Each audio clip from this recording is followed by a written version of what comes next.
Okay, let's see. Let's get this thing underway. All right. Good morning. Well, sorry I had a little bit of a rough start. I'm still overcoming my learning curve on all this Facebook Go Live stuff. Kind of prefer it's a lot easier to do on YouTube. I may just start using that through there and posting the links. We'll see. I'll probably want to do a little bit of both, engage in both audiences, but I definitely have a larger following here on Facebook. Well, anyways, good morning. Carl Killo here. It's Wake, Rattle, and Roll time. Time for a little coffee. Aha.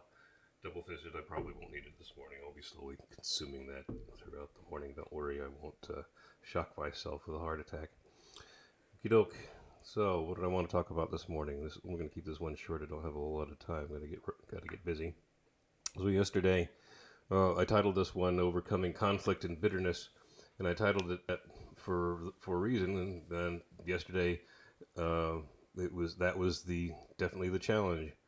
I had a little spat with the wife.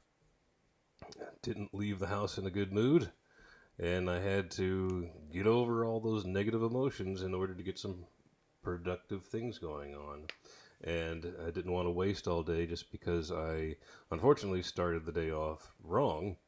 And it turned out that once I came home, um, the nice thing was, in another hour or so, my wife came home as well, and we got to talking, and I really had to roll back my emotions and make sure I was just um, actually listening to her.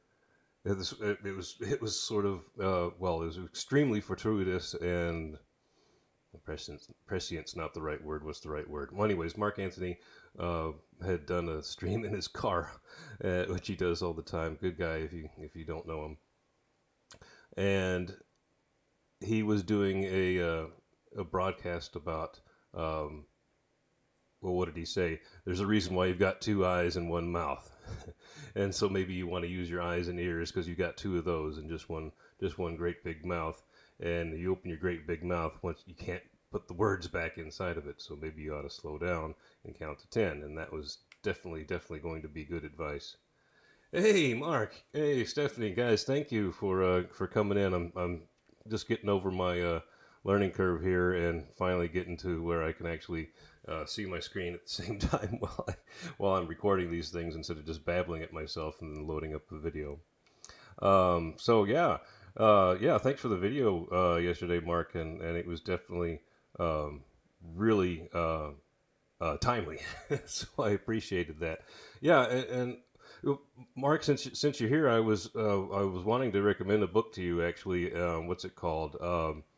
Never Split the Difference. I think it's a really cool book about a former FBI employee that he'd negotiate with do hostage negotiations, and it's an amazing book about how to resolve conflicts, and uh, especially when someone's life is actually on the line and you can't screw up.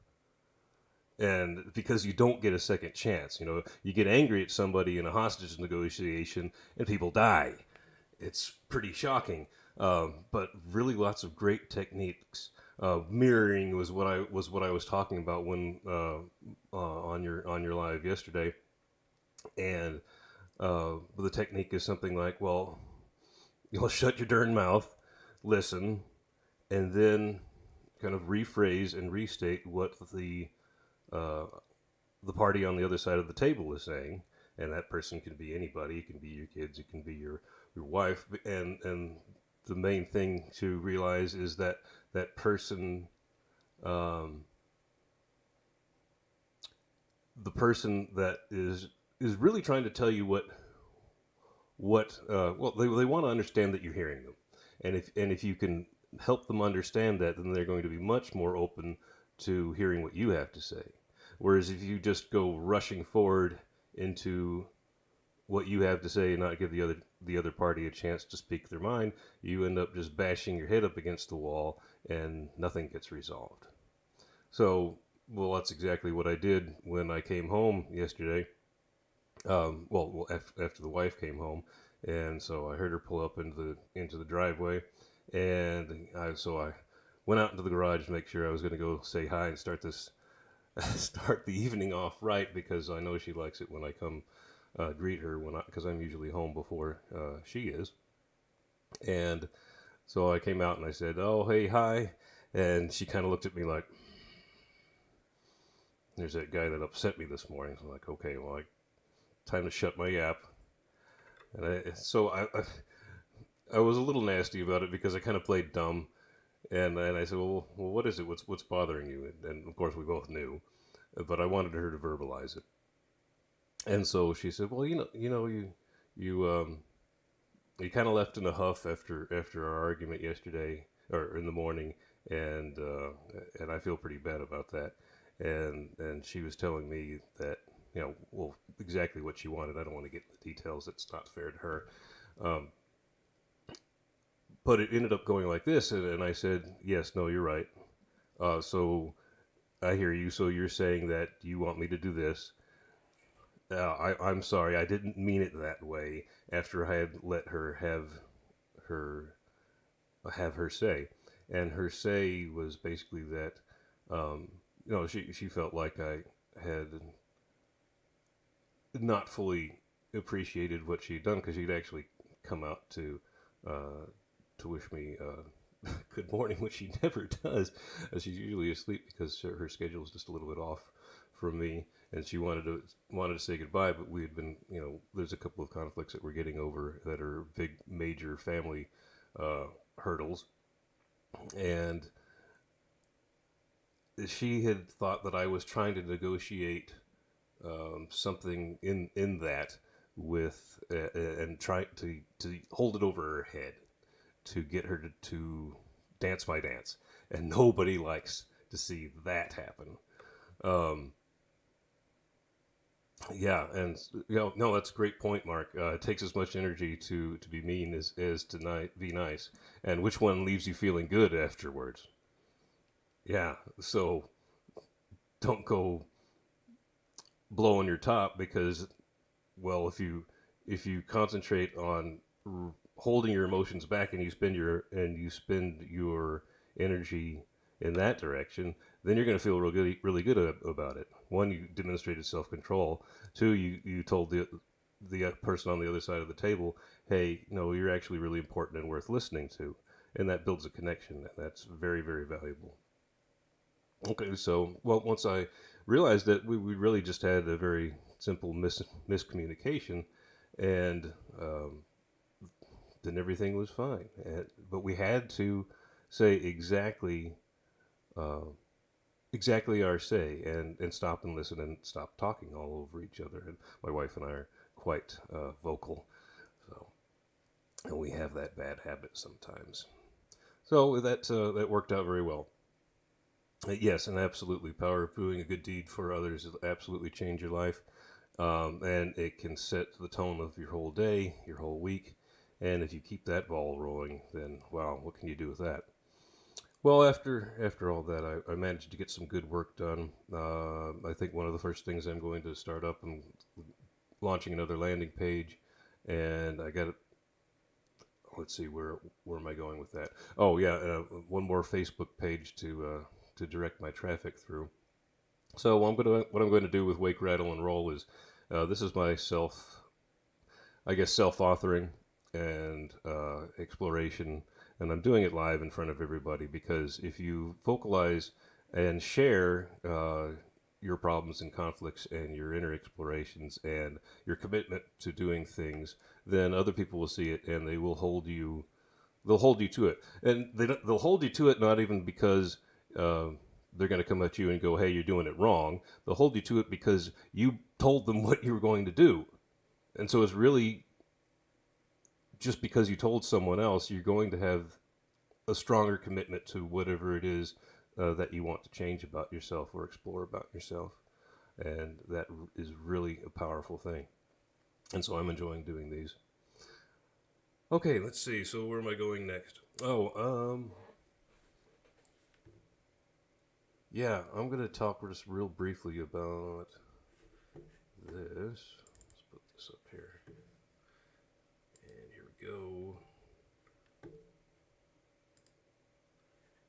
All right. Now this is quite the picture, and this is actually uh, on the top of the Sistine Chapel. This is painted by Michelangelo, and this is Jonah. And it's an unusual interpretation of the story.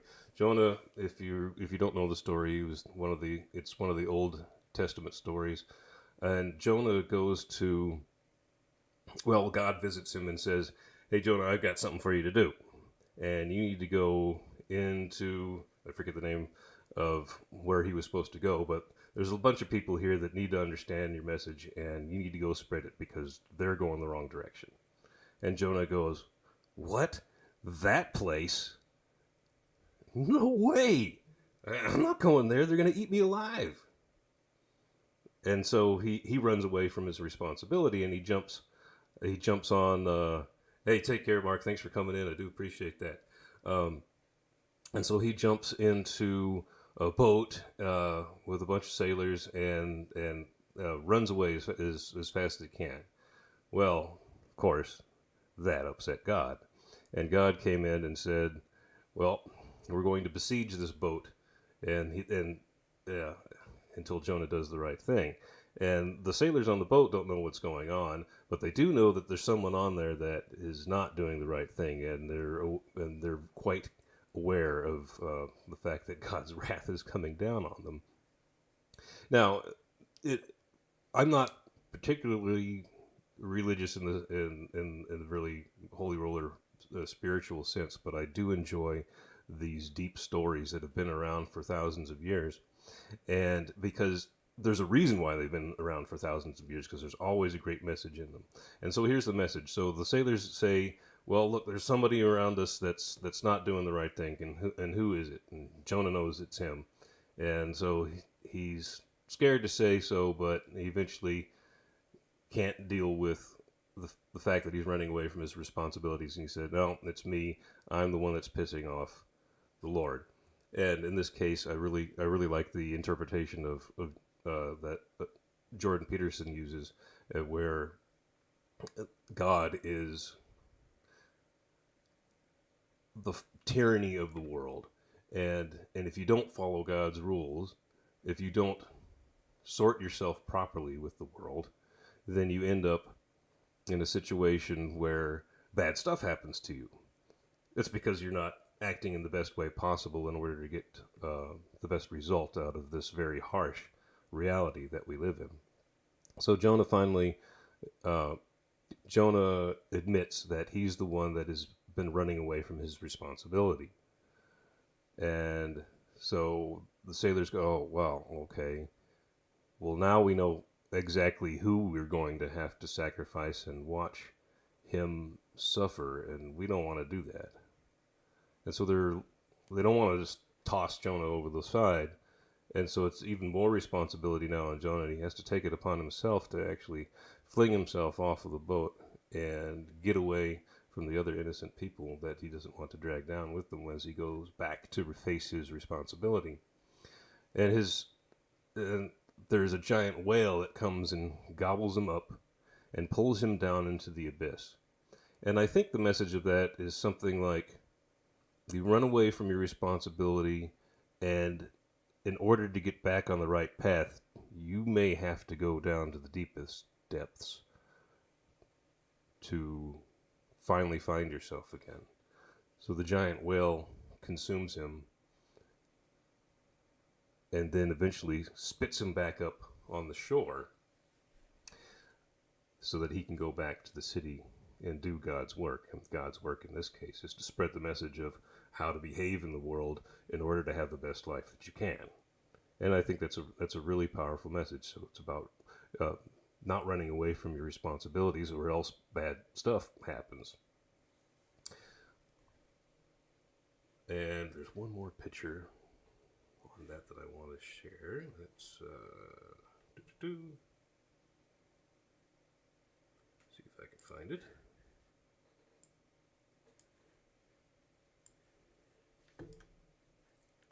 And I'm probably going to use these on my new page that's set up. But I think these old pictures are really, really fascinating, and they have a lot of deep meaning in them. And I'm just now beginning to scratch the surface. They go very, very deep. And if you're interested in this kind of thing, I really highly recommend that you go on YouTube and look up Dr. Jordan Peterson and his psychological significance of the Bible. There's a lot of really great eye-opening messages in there. I can't find it.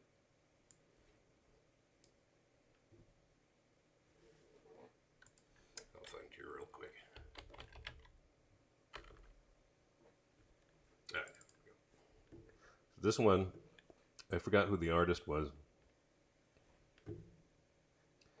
But here you see Jonah being vomited back up on the shore, and Jonah's finally, he's looking upwards. And the significance of looking upwards is that he's finally aligning himself with a higher ideal. And he's looking upwards to find the best way to sort himself with the world. And he's marching towards his responsibility, and you can see he's humbled by it. Because he's praying and his hands are clasped in prayer. And not only did he escape the wrath of the fish that was going to pull him down into the abyss, but he's also walking upwards and meeting his responsibilities. I think that's a really powerful message, and that's how I plan on living my life going forward. You walk forward, you look upwards, you face your responsibilities, and you shoulder as much burden upon yourself as you can. And by doing that, others will see it, and your life will be good, and they'll want what you have, and you create something shining and amazing for others to see. So that's what I'm going to leave you with, guys, and hope you enjoyed it. Hey, if you like this, please share this around. I'm really trying to spread my presence.